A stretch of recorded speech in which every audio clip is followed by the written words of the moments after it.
Good morning, Michael. You have made 2 appearances on Facebook and you starred each time.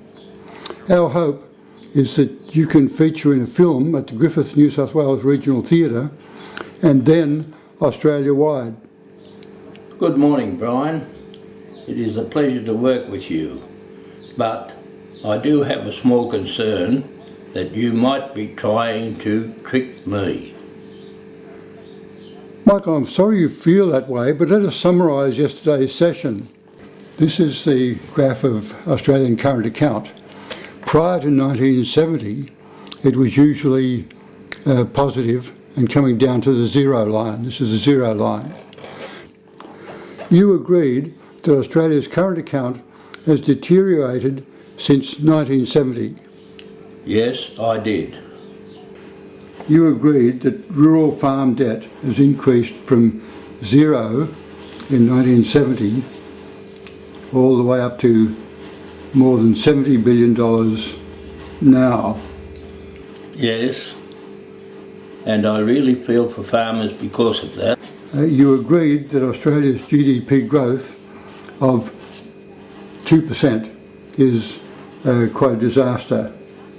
Yes, but there is no way that I'm going to say that it has been caused by reduction in tariffs and successive free trade agreements.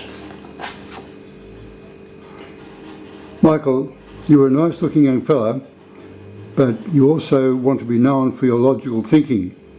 What do you think is the reason for the terrible GDP growth? It is because of the mess that Labor Party left to us.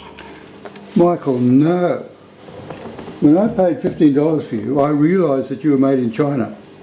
But I did not realise that you were ingrained with a coalition mentality. Let me take you back to the time when your namesake, Michael McCormack, and I had our last conversations.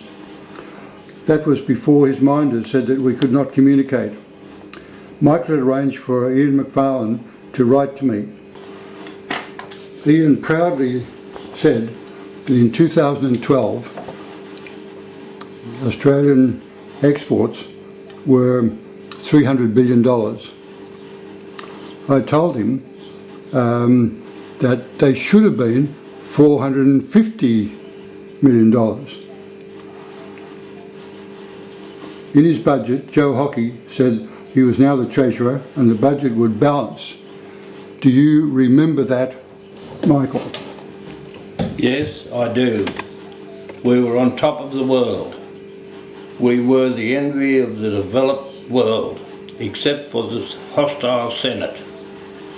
None of what is happening now would be happening even from this low point if we have a China free trade agreement and then we sign off on the Trans-Pacific Partnership. We will get jobs, jobs, jobs. Referring to this diagram, it is all about revenue. It has always been about revenue. I want you, cute little Michael, to get this information through Michael McCormack to Scott Morrison, or from you, young Michael, straight to Scott Morrison. Scott said the problem is with containing costs, not about revenue. Michael, get the message through. Yes, it is about containing costs and about insufficient revenue. We no longer have an oil refinery. We no longer have much manufacturing. We will soon have no car manufacturing. Instead of using our abundant supplies of coal, we are subsidising, using taxpayer money, solar and wind. We pay for imported food at low cost, but our agricultural wealth is waning as farm debt increases exponentially. Michael, what do you say about that? I know all that.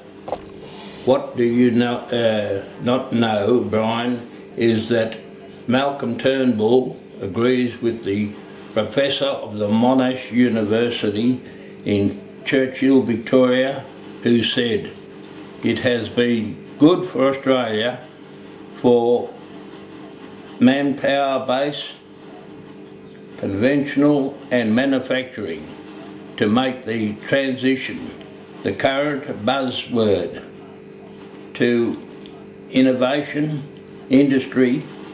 Malcolm gave the example of Innovation Australia architecture, earning high value.